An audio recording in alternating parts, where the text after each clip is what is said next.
Welcome to maths classes simplified. आज हम शुरू कर रहे हैं क्लास 9th का चैप्टर 2 पॉलिनोमियल यानी कि बहुपद। तो अगर आपसे कोई पूछे कि क्या होता है पॉलिनोमियल, क्या होता है बहुपद, तो आप क्या कहेंगे? तो पॉलिनोमियल क्या होता है इसे तो देखेंगे हम बाद में। पहले मैं ये पूछता हूं कि क्या पॉलिनोमियल नहीं होता है।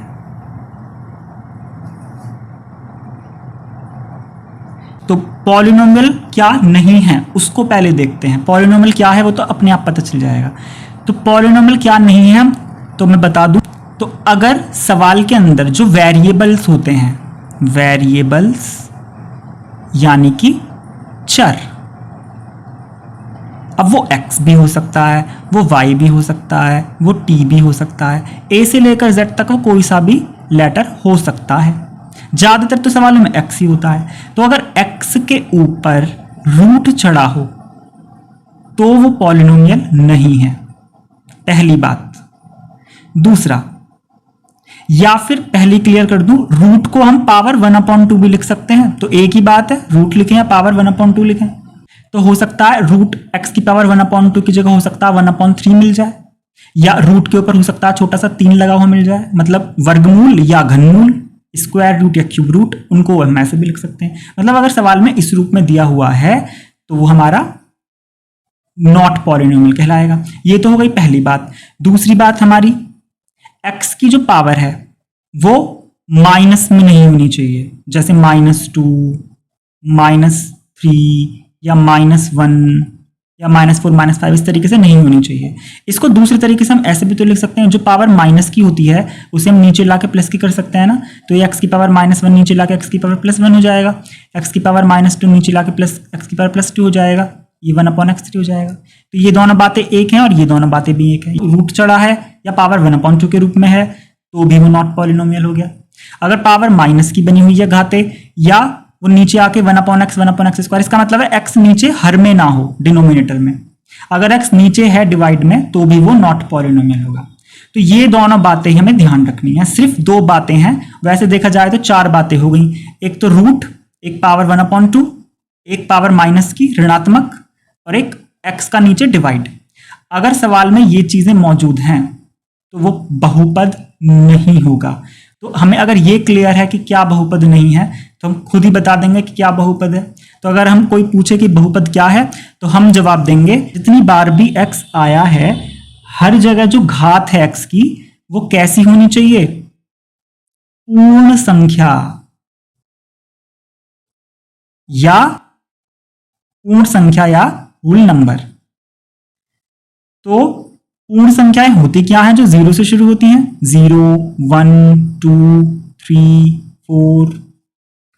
तो अगर x की घात में 0 मौजूद है, 1 मौजूद है, 2 मौजूद है, 3 मौजूद है, 4 मौजूद है, और 4 से आगे 5, 6, 7, 8 कुछ भी मौजूद है, तब वो बहुपद है।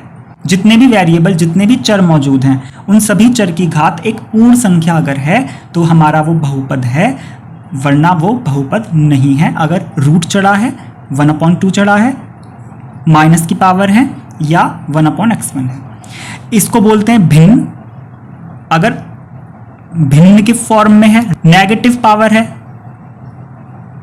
नेगेटिव पावर यानी ऋणात्मक घात है,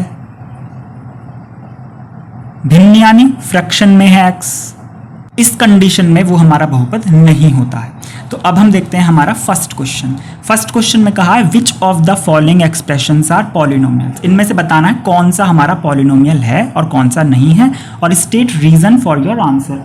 हाँ, कारण भी बताना है, कारण के साथ उत्तर दीजिए। और हाँ, एक चर में बहुपद है कि नहीं ये भी बताना है।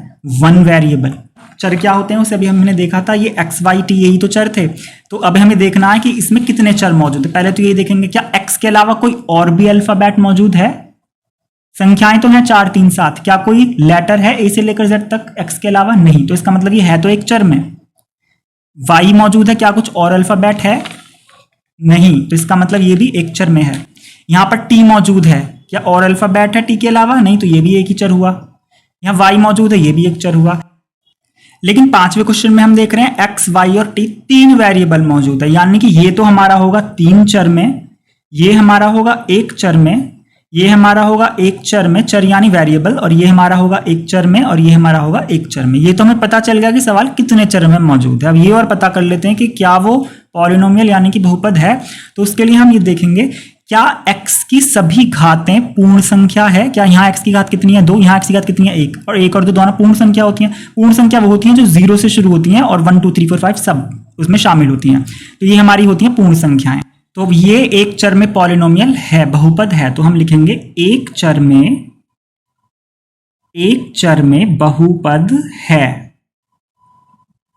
और क्यों है? क्योंकि x की घात एक पूर्ण संख्या है। तो बस हमें दो बातें बतानी है कि बहुपद है या नहीं है। तो बहुपद है और x की घात एक पूर्ण संख्या है और एक चर में बहुपद है। अब इधर देखते हैं, एक चर में तो है क्योंकि y ही मौजूद है और कोई अल्फाबेट यहां नहीं है। तो यहां भी हम लिखेंगे एक चर में बहुपद है। हाँ, इसमें कंफ्यूजन हो सकती है, √2 मौजूद है। एग्जाम्पल के लिए, अगर ये पॉलिनोमियल दे दिया जाए तो क्या ये बहुपद है? और अगर ये पॉलिनोमियल दे दिया जाए तो क्या ये बहुपद है? दोनों में क्या अंतर है? यहां 2 पर रूट है और यहां x पर रूट है। तो बात हुई है x की, यानी कि वेरिएबल्स चर की। चर के साथ ये सब नहीं होना चाहिए। चर पर रूट ना हो, वेरिएबल की पावर 1/2 ना हो, वेरिएबल की पावर माइनस की ना हो, और वेरिएबल नीचे डिवाइड में ना हो। ये संख्याएं जो हैं, जो कांस्टेंट हैं, अचर हैं, इनके साथ कुछ भी हो, इससे हमें मतलब नहीं है। तो यहाँ अचर यानी कांस्टेंट पर रूट चढ़ रहा है, इससे हमारा कोई मतलब नहीं है। जो चर है, वेरिएबल है, वो तो ठीक है, यानी कि ये पॉलिनोमियल है। लेकिन यहाँ चर पर रूट चढ़ गया, ये पॉलिनोमियल नहीं है। तो ये पॉलिनोमियल नहीं है, ये पॉलिनोमियल है। इस बात का हम ध्यान रखेंगे। कुछ और एग्जाम्पल्स देख लेते हैं। जैसे ये है, पॉलिनोमियल है क्योंकि 2 में है। अगर यहाँ 1/x होता तो नॉट पॉलिनोमियल होता। अगर मैं पूछूं सिर्फ 5, क्या 5 पॉलिनोमियल है? मैंने पहले ही बोल दिया था कि पॉलिनोमियल सब कुछ होगा, सिर्फ ये चीज उसमें नहीं होनी चाहिए। तो 5 है तो पॉलिनोमियल ये भी है। तो यहां पर कोई कहे कि x की घात तो कुछ है ही नहीं, x की घात है लेकिन दिखाई नहीं दे रही। हम इसको ऐसे भी तो लिख सकते हैं x की पावर 0, क्योंकि किसी की भी घात 0 होती है तो इसकी वैल्यू क्या होती है? 1, इसका मतलब 5 ही होगा। तो अभी हमने देखा था ना, x की घात 0 भी हो सकती है। तो कोई भी संख्या है तो वो भी बहुपद है। तो ये हमारा बहुपद है। इसमें हम देख रहे हैं 2 पर रूट है। अब क्योंकि 2 पर रूट है तो इसका क्या मतलब हुआ? ये बहुपद है, क्योंकि यहां पर y पर रूट होता तो नहीं होता। तो ये एक चर में बहुपद है, एक चर में बहुपद है, यानी कि it is a polynomial in one variable, एक वेरिएबल में ये पॉलिनोमियल है। अब ये और बताना है इसका कारण, सिंस, क्योंकि, क्यों है? y की पावर है, पावर ऑफ y, क्योंकि यहां जो पावर ऑफ y है वो कितनी है? Is a whole number. क्योंकि y की पावर एक होल नंबर है, इसीलिए ये it is a polynomial in one variable. बस इतनी सी बात हमें बतानी है। अब यहां पर देख रहे हैं हम 2 पर रूट है, इससे हमें कोई मतलब नहीं है, लेकिन t पर रूट आ गया ना वेरिएबल पर रूट, इसलिए ये क्या होगा? बहुपद नहीं होगा। It is not a polynomial. ये पॉलिनोमियल ही नहीं है तो एक चर की तो बात ही क्या है? एक चर पॉलिनोमियल होता तो एक चर देखते। वैसे एक चर में तो है पर पॉलिनोमियल ही नहीं है ये। क्यों नहीं है? क्योंकि x t की जो पावर है, यहां पर t है, क्योंकि जो t की पावर है वो रूट यानी कि फ्रैक्शन में है। तो या तो हम फ्रैक्शन वर्ड यूज कर सकते हैं, भिन्नात्मक है, या फिर लिख सकते हैं पूर्ण संख्या नहीं है, नॉट पॉलिनोमियल। तो हम एक ही वर्ड सारे सवालों में यूज करेंगे। तो हम भिन्नात्मक फ्रैक्शन ना यूज करके नॉट होल नंबर लिख देंगे। Since power of t is not a whole number. चाहें तो इज फ्रैक्शन ये भी लिख सकते हैं। इधर देख रहे हैं y आ गया डिवाइड में। तो हमने बात करी थी कि जो वेरिएबल है वो डिवाइड में नहीं आना चाहिए, पर यहां तो डिवाइड में आ गया, इसका मतलब ये भी पॉलिनोमियल नहीं है। तो it is not a polynomial, यानी कि यह बहुपद नहीं है, क्योंकि सिंस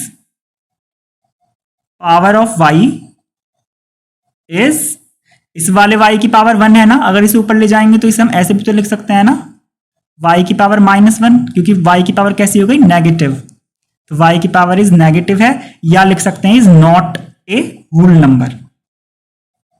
इससे हमारे हर क्वेश्चन की लैंग्वेज एक जैसी हो जाएगी। तो power of y is not a whole number, इसलिए वो पॉलिनोमियल नहीं है। इधर देखते हैं, क्या यहां पर किसी वेरिएबल पर रूट चढ़ा हुआ है, नहीं, रूट वाली बात। क्या पावर 1/2 इस तरीके से लिखी हुई है, ये भी नहीं। क्या पावर पर किसी पर माइनस है, नहीं। क्या कोई वेरिएबल अपॉन में डिवाइड में है, नहीं, यानी कि इनमें से कोई भी बात लागू नहीं हो रही है। इसका मतलब ये पॉलिनोमियल तो है, ये बहुपद है, लेकिन क्या ये एक चर में है, नहीं, ये एक चर में नहीं है, ये 3 चर में है। तो यहां पर लिखेंगे यह एक 3 चर में बहुपद है, एक चर में नहीं है। बस बहुपद तो है लेकिन 3 चर में है। It is a polynomial in 3 variables, और कारण देंगे क्योंकि x, y, t सभी की घात एक पूर्ण संख्या है। Power of x, y and t is a whole number. तो इस तरीके से हमारा क्वेश्चन नंबर हो चुका है फर्स्ट।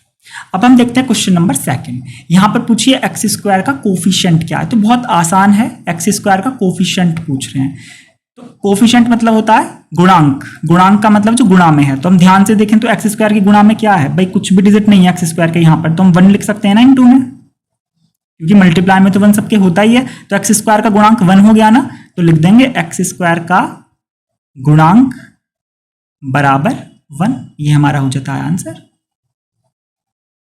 यहां एक्स स्क्वायर का गुणांक है तो यहां भी क्या कर देंगे 1। यहां पर 1 के आगे प्लस था तो इसलिए गुणांक +1 था, प्लस शो भी कर सकते हैं या नहीं भी, लेकिन यहां पर गुणांक -1 होगा, केवल 1 नहीं -1। तो लिखेंगे कोफिशिएंट ऑफ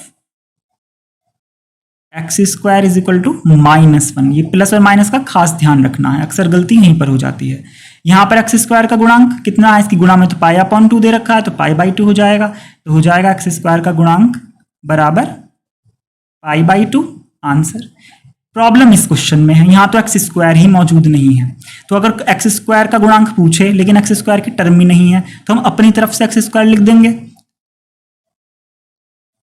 अब यहां मैजिक तो है नहीं कि ऐसे ही एक्स स्क्वायर आ जाएगा, तो हम एक्स स्क्वायर के इनटू में 0 लिख देंगे, क्योंकि 0 की किसी में मल्टीप्लाई करेंगे तो हो जाएगा 0, और 0 का तो प्लस में कोई मतलब ही नहीं है, बस √2x - 1 ही बचेगा। तो हम √2x - 1 को ऐसे लिख सकते हैं। अब हमें यहां से पता चल रहा है एक्स स्क्वायर का गुणांक कितना है 0, यानी coefficient of x square is equal to 0।